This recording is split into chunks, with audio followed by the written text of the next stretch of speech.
Olá, pessoas! Na aula de hoje, nós vamos falar sobre a pontuação. Então, vamos começar falando, sobre os sinais de pontuação. Vamos dar início a esse estudo desse capítulo tão importante da gramática, que é o estudo da pontuação. Bem, os sinais de pontuação, eles servem para quê? Olha, quando a gente fala, a gente tem uma série de recursos que a gente pode utilizar na fala que nos auxiliam ao quê? Fazer pausas, por exemplo. Também nós conseguimos dar toda uma entonação a uma determinada palavra, a uma determinada frase. Então, como na escrita a gente não tem essa mesma possibilidade, a gente não tem essa capacidade de entonar o discurso de uma maneira diferente, ou a gente não tem a possibilidade de indicar uma pausa, a gente criou o quê? Os sinais de pontuação. Então, os sinais de pontuação eles servem para isso, para fazer com que determinados recursos que a gente tem na fala, recursos de pausa e de entonação, sejam aplicados também na escrita. Então, os sinais de pontuação servem para indicar isso, servem para indicar pausa e entonação, melodia. Vamos começar, então, falando sobre um dos sinais que tem o uso mais problemático, mais difícil pelos estudantes, que é a vírgula. Então, vamos ver o uso da vírgula. Ora, por que a vírgula ela é tão complicada às vezes de se usar? Por que muitas vezes o aluno tem dúvida, acaba pondo uma vírgula num lugar em que ela não cabe, ou então esquece a vírgula num lugar em que ela é obrigatória? Por que isso acontece? Porque muitas vezes se associa a vírgula àquela ideia de que a vírgula na verdade é uma pausa para respirar. Ora, tudo bem, a vírgula ela vai indicar uma pausa, mas na verdade a gente respira o tempo todo, Então, quer dizer, não é o tempo todo que a gente vai ficar pondo vírgula no texto. Então, essa ideia de que a vírgula serve para a gente respirar ou para fazer uma pausa, ela é uma ideia assim, um pouquinho ultrapassada, um pouquinho falsa e equivocada. Por quê? Porque a vírgula, na verdade, é um instrumento sintático. Significa que ela vai ocorrer, ela vai aparecer em determinadas situações quando a sintaxe, a estrutura, exigir essa vírgula. Então vamos começar vendo um exemplo em que a vírgula é empregada. Observe. A serra, a faca, o punhal e a corda foram achados junto ao corpo da vítima. Observe o seguinte, o que está acontecendo aí, A vírgula, ela está sendo empregada para separar termos que exercem a mesma função sintática. Então, quando a gente fala a faca, a serra, a gente está, o quê? Separando termos que vão ser o quê? Todos eles núcleo de sujeito. Todos são núcleos do sujeito. Então, para separar esses núcleos, a gente usa o quê? A gente usa a vírgula para separar elementos que exercem a mesma função sintática.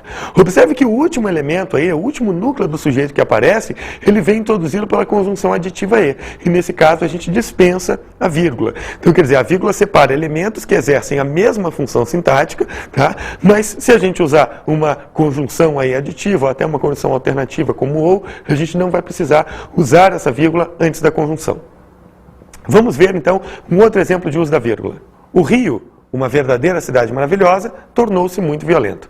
Observe o seguinte, para que a vírgula está sendo empregada aí? Ela está sendo empregada para isolar um aposto explicativo. Então, o aposto explicativo é aquele termo que se identifica com o termo anterior. Então, o Rio, a gente tem aí, é o sujeito da oração tornou-se muito violento. E agora aparece o quê? Aparece um aposto explicativo.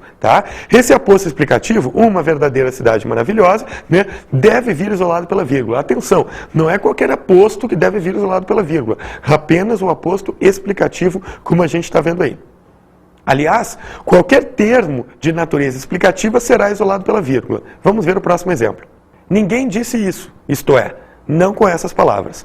Observe o seguinte, aí aparece o termo explicativo, isto é. Esses termos de natureza explicativa, isto é, ou seja, ou melhor, por exemplo, devem vir sempre isolados pela vírgula, Então, na realidade, a gente pode até generalizar, dizer que termos de natureza explicativa, quaisquer que eles sejam, deverão ser isolados pela vírgula. Vamos ver mais um caso de uso da vírgula. Maria, venha cá. Para que a vírgula está sendo usada aí? Para separar o vocativo, para isolar o vocativo. O vocativo é aquele termo que indica o chamamento do interlocutor. Então, Maria, olha lá, estou chamando o interlocutor, venha cá. E aí, para isolar esse termo, para isolar o vocativo, esse termo isolado da oração, né, a gente vai, então, utilizar a vírgula. Então, lembre-se, a vírgula ela é usada para isolar vários termos. Por que é importante a gente falar isso? Porque, às vezes, o aluno tende a achar que tudo aquilo que vem entre vírgulas é aposto. E isso não é verdade, tá? Quer dizer, a vírgula isola vários termos. Por exemplo, aí, o vocativo também vai ter que aparecer entre vírgulas. Vamos ver mais um exemplo. O que fizeram, meu anjo, que estás tão triste? Observe aí o vocativo ocorrendo, então, no meio da oração, né? Meu anjo, olha lá o vocativo, denotando o chamamento do interlocutor. Observe também o seguinte, esse vocativo deve vir isolado pela vírgula. Então, tá aí, a vírgula antes, vírgula depois, né? Então, ó, vocativo é um termo que deve vir isolado pela vírgula, não se esqueça disso. Vamos ver mais um caso de uso da vírgula. Nada pode separar o que Deus une. Observe o seguinte, quando a gente tem palavras repetidas, a gente vai ter que pôr uma vírgula entre elas. Então, nada, né? Nada, vírgula, nada. A repetição das palavras, então, quando a gente quiser repetir uma palavra para reforçar essa ideia dessa palavra, né? A gente separa, então, essas palavras pela vírgula, tá? Então, esse é mais um caso, então, em que a vírgula deve ser empregada, em que a vírgula é obrigatória. Vamos ver agora um texto em que a vírgula é empregada. Procure observar, né, o porquê de a vírgula estar sendo usada nessas situações. Observe. Disfarça, tem gente olhando. Uns olham para o alto, cometas, luas, galáxias. Outros olham de banda, lunetas, luares, sintaxes. De frente ou de lado, sempre tem gente olhando ou sendo olhado. Então, nesse texto aí, a vírgula foi empregada, né, em várias situações e, na maior parte das vezes em que ela apareceu, ela foi usada para separar termos que exercem a mesma função sintática ou para separar orações. Vamos ver agora um outro caso de uso da vírgula. Observe, então, o exemplo. Na calada da noite, tudo era medo, solidão e angústia. Então a gente tem aí no final dessa oração a vírgula sendo empregada para separar termos de mesma função sintática. Medo, solidão e angústia, né? Então entre medo e solidão apareceu uma vírgula. Agora, vamos analisar o outro caso, que é aquele que separa na calada da noite. Bem, na calada da noite, vírgula, tudo era... Por que essa vírgula aparece? Essa vírgula, na verdade, ela está isolando um adjunto adverbial que apareceu deslocado. Bem, como assim? A posição do adjunto adverbial, a posição padrão dele, é onde? É lá no final da oração, né? Então, na ordem direta dos termos da oração, o adjunto adverbial aparece por último na oração. Toda vez que eu quiser deslocar o adjunto adverbial, principalmente se ele for extenso, ou seja, se ele tiver mais de duas palavras, aí a gente vai usar a vírgula obrigatoriamente para marcar esse deslocamento do adjunto adverbial, tá? Então assim, ó, na calada da noite, é um adjunto adverbial extenso, ele vem no início da oração, ou seja, ele não vem no final, ele vem deslocado. Se ele não vem na sua posição, vou isolá-lo pela vírgula. Vamos ver mais um exemplo. Ela, apesar do medo, enfrentou a fera. Observe o seguinte, nós temos um adjunto adverbial de concessão aí, apesar do medo. Veja que ele não aparece na ordem direta dos termos, né? Para aparecer na ordem direta, ele deveria vir o quê? No final da oração.